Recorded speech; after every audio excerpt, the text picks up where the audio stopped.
Assalamualaikum warahmatullahi wabarakatuh. Hai sahabat, bagaimana kabarnya? Bertemu lagi dengan saya Nur Isnai di channel Nur Isnai ini.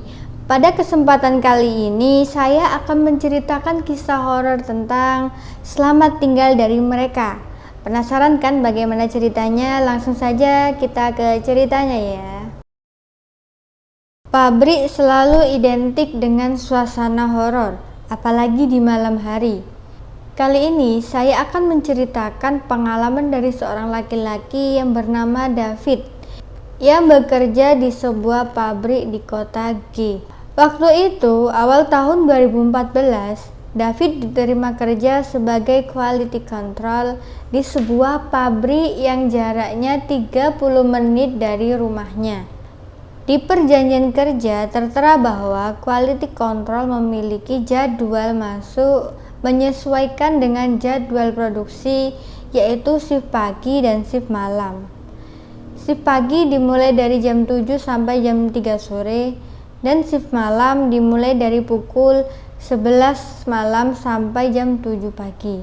David menyetujui pembagian shift tersebut dan David baru saja lulus dan butuh segera mendapatkan pekerjaan tetap. Jarak tempuh yang tidak terlalu jauh dan saat itu sudah terbiasa bergadang karena mengerjakan skripsi membuat David tidak keberatan untuk menjalani shift malam. David tidak memikirkan bahwa perjalanan ke pabrik saat malam hari akan menegangkan karena bersamaan dengan truk-truk pembawa kontainer dan juga akan melewati beberapa jalanan sepi yang rawan begal. Yang David pikirkan hanyalah segera bisa bekerja dan membantu perekonomian keluarga. Di hari pertama kerja, David diperkenalkan dengan seluruh staf yang ada di pabrik, mulai dari mereka yang berada di dalam kantor dan menjalani jam kerja normal, hingga ke staf yang ada di bagian produksi dan warehouse yang menjalani jam kerja shift seperti David. Ruang kerja milik Casey ini memiliki konsep semi terbuka, sehingga apa yang mereka lakukan di dalam ruangan bisa tampak dari luar dan begitu pula sebaliknya. Ini disebabkan dinding bagian atas merupakan kaca dan dinding bagian bawah terbuat dari triplek tebal yang lumayan kokoh. Ruangan QC ini diapit oleh ruangan kepala maintenance dan kepala produksi yang juga memiliki konsep ruangan yang sama. Tiga ruangan ini berada tepat di tengah keseluruhan gedung, seakan memisahkan area kantor di sebelah kanan dan area produksi di sebelah kiri. Ruangan produksi terbagi menjadi 3 ruangan dengan mesin besar di sebelah kiri dan tempat packing bagian kanan ruangan.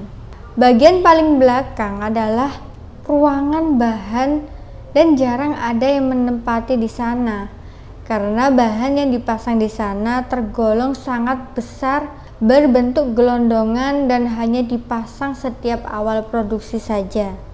Bagian depan QC adalah area hasil produksi. Beberapa dus yang ditumpuk di atas palet dijajarkan di sana dan di akhir produksi akan kosong kembali karena akan dipindahkan ke bagian warehouse. Biasanya di area hasil produksi ini dijadikan tempat beristirahat oleh para operator. Dalam satu kali shift, satu mesin akan dijalankan oleh 6 operator dan 12 packer dengan satu QC yang mengawasi keseluruhan proses produksi dari awal hingga akhir. Saat perkenalan itu diberitahukan bahwa mereka bisa menggunakan toilet yang ada di dalam kantor hanya selama kantor buka saja. Yang ini berarti shift 1. Sedangkan saat kantor tutup atau shift 3, mereka harus menggunakan toilet yang ada di luar gedung, tetapi masih dalam wilayah pabrik mereka. Toilet ini lumayan jauh, karena untuk menuju ke sana mereka harus berjalan memutar. Untuk keluar dari gedung ini harus melewati area hasil produksi dan sebuah gedung terbuka. Gedung terbuka ini seperti panggung dengan tinggi sebahu dan menyisakan gang kecil yang cukup untuk dilewati 2 orang yang berpapasan. Gedung ini terdiri dari bertumpuk-tumpuk dus yang entah berisi apa dengan debu tebal dan penerangan yang remang. Maka jika melewati gang kecil ini, mereka akan melewati gudang terbuka di sebelah kiri dan kantor di sebelah kanan. Kantor pun memiliki konsep yang sama dengan ruangan QC, semi terbuka dengan bagian atas kaca. Jika siang, mereka bisa melihat apa yang dilakukan para pegawai di depan mejanya masing-masing. Tetapi saat malam, tanpa ada lampu yang dinyalakan satupun, bagian dalam kantor akan memberi kesan yang berbeda. Setelah melewati gang kecil ini, mereka harus melewati musola dan pos satpam, kemudian memutar ke bagian depan kantor, lalu terus berjalan melewati tempat parkir hingga sampai di toilet yang berada di ujung area pabrik. Jika dibayangkan, ini seperti letter U, dengan ujung kiri adalah toilet dan ujung kanan adalah ruang produksi. Sedangkan bagian melengkung adalah musola yang bersebelahan dengan pos satpam. Sebenarnya di belakang pos satpam juga terdapat toilet yang khusus satpam yang bisa mereka gunakan. Tetapi di sana terlalu kotor dan bau, sehingga rasanya lebih baik mereka berjalan agak jauh sedikit untuk toilet yang lebih bersih. Setelah perkenalan kepala staf, David mulai diperkenalkan pada tanggung jawab apa saja yang akan dilaksanakan setelah itu. Mengawasi proses produksi, mencatat seluruh nomor material dari bahan yang akan digunakan. Yang ini berarti David akan masuk ke ruangan paling belakang area produksi yang jarang didatangi waktu itu. Dan David juga wajib beberapa jam sekali melakukan tes di ruangan QC. Semua diatur oleh timer dan David harus taat pada pembagian jam tersebut, termasuk jam istirahat antar QC yang harus dilakukan secara bergantian karena produksi tidak boleh berjalan tanpa ada QC sama sekali. Salah satu QC senior bercerita kepada David, biasanya untuk pegawai yang baru pertama kali shift malam akan diajak kenalan oleh para penghuni malam. Dia mengingatkan David untuk tetap fokus karena semua area memiliki penunggunya masing-masing. Mulai dari QC sendiri, di plafon ujung kanan terdapat wanita yang menggantung dengan bagian kepalanya di bawah sehingga rambutnya menjuntai hingga ke lantai bawah. Ini diketahui dari salah satu mantan QC yang bisa melihat dan bercerita pada teman-teman di situ. Wanita itu berbaju merah dan tidak ada ketentuan khusus kapan dia akan menampakkan diri atau tidak. Nyatanya, hanya sedikit sekali pegawai yang pernah diganggu olehnya.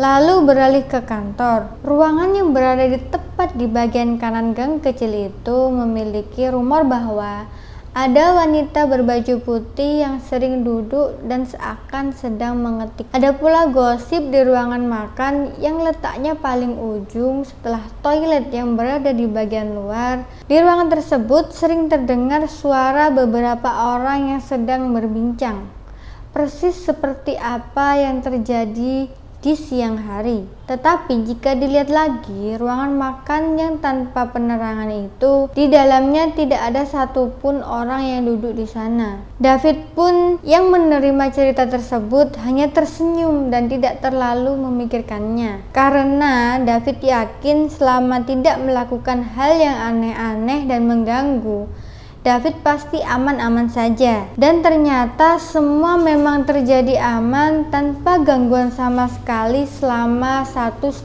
tahun David bekerja di sana. Tidak ada gangguan seperti yang diceritakan oleh senior, yang ada hanya rasa takut dari imajinasi David sendiri.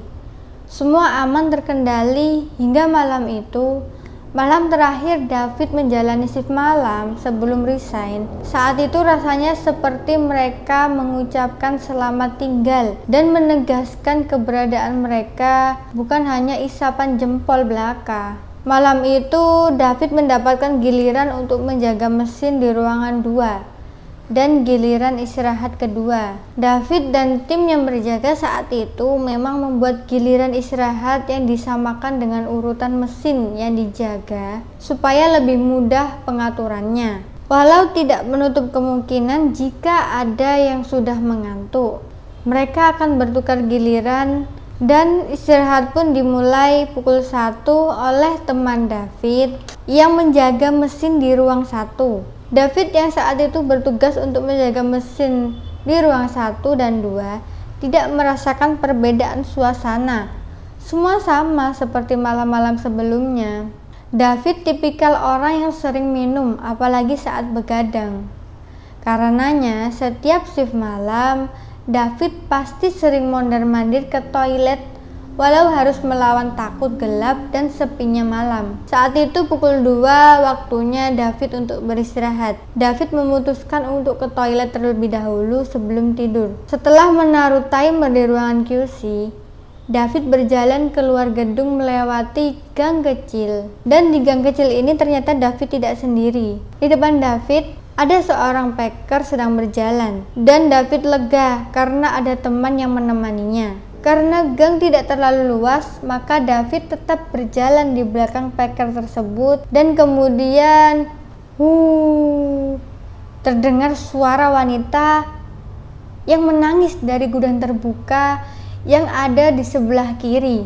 David kaget dan tentu saja langsung merinding. David tetap berjalan dengan tempo yang normal, tetapi tidak dengan packer yang berjalan di depannya. Dia terlihat seperti bergegas dan setengah berlari supaya bisa segera lepas dari gang kecil ini. David berusaha mendengar lagi apakah suara tangis ini dari packer tersebut atau benar-benar dari gudang terbuka. Dan saat packer itu sudah lolos dari gang kecil itu, jelas sekali ini dari gudang terbuka itu.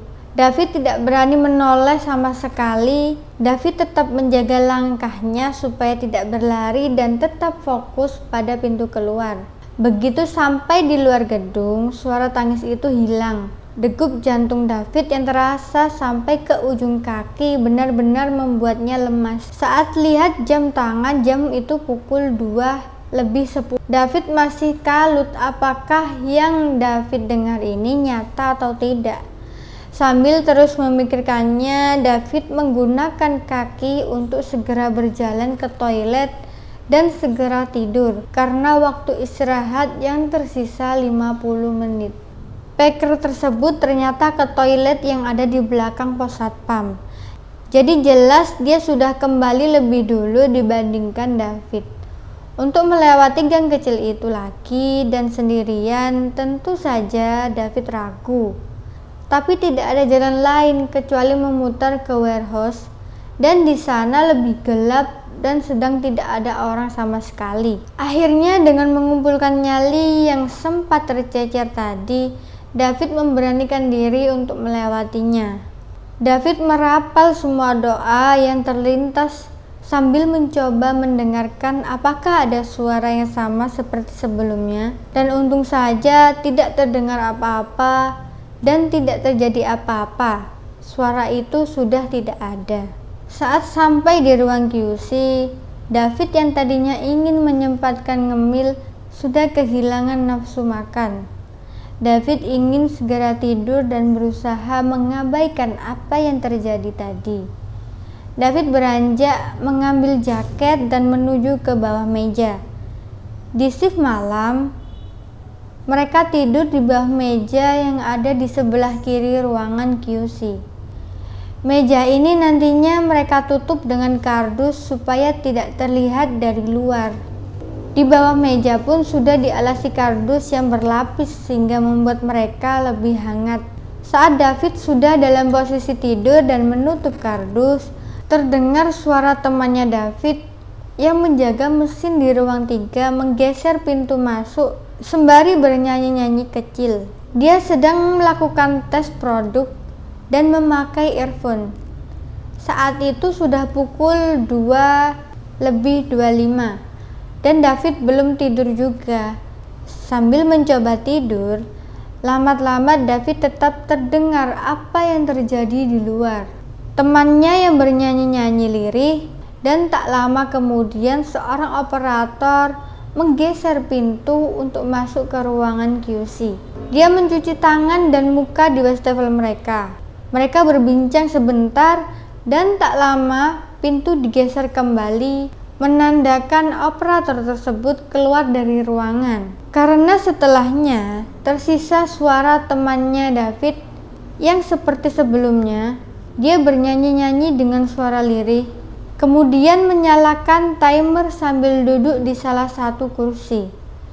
Kedengarannya dia sedang mengambil air minum dan kemudian minum sebentar. Tak lama pintu bergeser kembali dan tidak ada suara kegiatan lain selain nyanyian lirih teman David. David melihat jam dan saat itu pukul 2:42.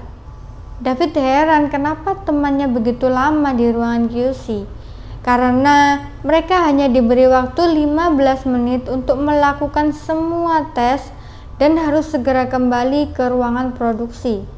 Saat David tetap terpejam sambil memikirkan hal itu, suara nyanyian temannya itu terasa menjauh, tapi terasa begitu jelas. David bingung apakah ini karena sedang berusaha tidur. Kenapa terasa aneh suara nyanyiannya? David seperti merasakan gema dari sumber suara yang jauh, tetapi sangat jelas seakan itu berasal dari atas meja. Ya, meja tempat David saat itu sedang berbaring di bawahnya.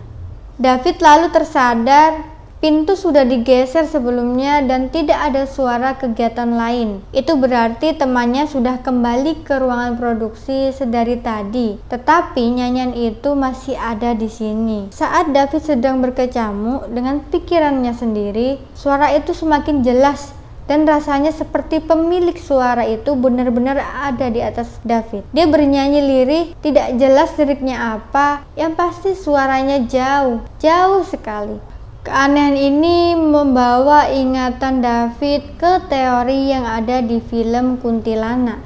Jika ia dekat, maka suaranya terasa jauh.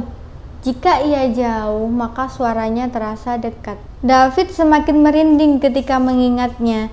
Nyanyian itu terus-menerus ada di atas mejanya dan tidak berhenti untuk waktu yang cukup lama. David berusaha untuk mengabaikan dan ingin segera tidur. David hanya ingin tidur karena waktu semakin sempit. Tetapi semakin David mengabaikan, gema suara itu semakin menyelimuti David dan tidak membiarkan David memejamkan mata dengan tenang. David merapalkan semua doa yang ada di memori. Bahkan di saat seperti ini, doa makan terlintas dan David baca begitu saja. Mungkin si pemilik suara akan tertawa jika tahu doa macam apa yang David baca. Saat David terus-menerus mengulang doa sambil tetap memejamkan mata, alarm David berbunyi pukul 2:50 dan terus berteriak tanpa paham bahwa David belum tidur sama sekali. David tidak mau langsung keluar dari situ karena membayangkan akan ada kaki atau rambut atau apapun yang menjuntai dari atas meja.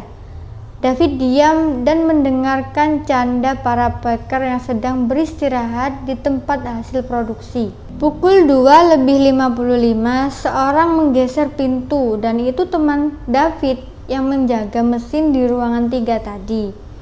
30 menit adalah waktu tes berakhir dan dia datang tepat waktu. Saat itu David menggeser kardus penutup meja dan melihat dia sedang memakai earphone sambil mengangguk-anggukkan kepalanya mengikuti ritme lagu di telinganya. David memakai sepatu dan kemudian minum air putih untuk menenangkan hati dan pikiran yang kacau. Kantuk benar-benar pergi, tetapi badan David lelah sekali. David tidak tahu mengapa hal seperti ini bisa mengganggunya bertubi-tubi. Pikiran David kemana-mana dan kemudian David memberanikan diri untuk bertanya pada temannya itu. Tadi waktu masuk ke ruangan buat tes, kamu masuk sambil nyanyi lirik gak?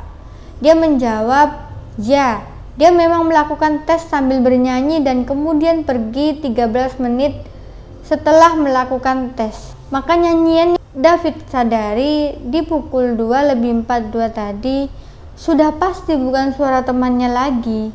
Saat dia menanyakan kenapa, David menjawab hanya sekedar bertanya saja. Lalu pukul 2:59, David sudah kembali menuju mesin ruangan 2 sambil membawa timer tes dari teman David si penjaga mesin 3. Lalu pukul 2:59, David sudah kembali menuju mesin ruangan 2 sambil membawa timer tes dari temannya si penjaga mesin di ruangan 3. Karena saat ini giliran dia beristirahat. David yang masih penasaran kemudian mendatangi Packer yang tadi ada di depannya saat melewati gang kecil. David menanyakan mengapa ia berlari saat berada di tengah gang kecil itu. Dan ia menjawab bahwa kebelatnya sudah tidak tertahan. Itu kenapa dia setengah berlari supaya lekas sampai di toilet. Lalu David tanyakan apakah ia mendengar suara wanita menangis di gudang terbuka, dan dia hanya tersenyum sambil mengangguk tipis sekali seperti ragu menjawabnya. Subuh pun datang. Setelah beberapa jam berlalu dari kejadian aneh yang menimpa David malam itu, David masih tidak habis pikir alasan dari serangkaian kejadian itu. Apa yang sebenarnya terjadi? Apakah ini salam perpisahan dari mereka? Mengapa kejadian yang David alami berbeda dengan isu-isu mistis yang diceritakan senior mereka dahulu? Untuk melaksanakan sholat, mereka para QC juga melakukannya secara bergantian. Maka ketika giliran David sholat, dan itu berarti harus melewati gang kecil itu lagi, David mencari barengan untuk melewatinya. David yang biasanya cuek walau harus melewatinya sendirian, saat itu semacam masih trauma mendengar hal-hal aneh di malam itu. Untungnya saat melewatinya lagi, tidak terdengar apa-apa dan semua berjalan seperti hari-hari biasanya.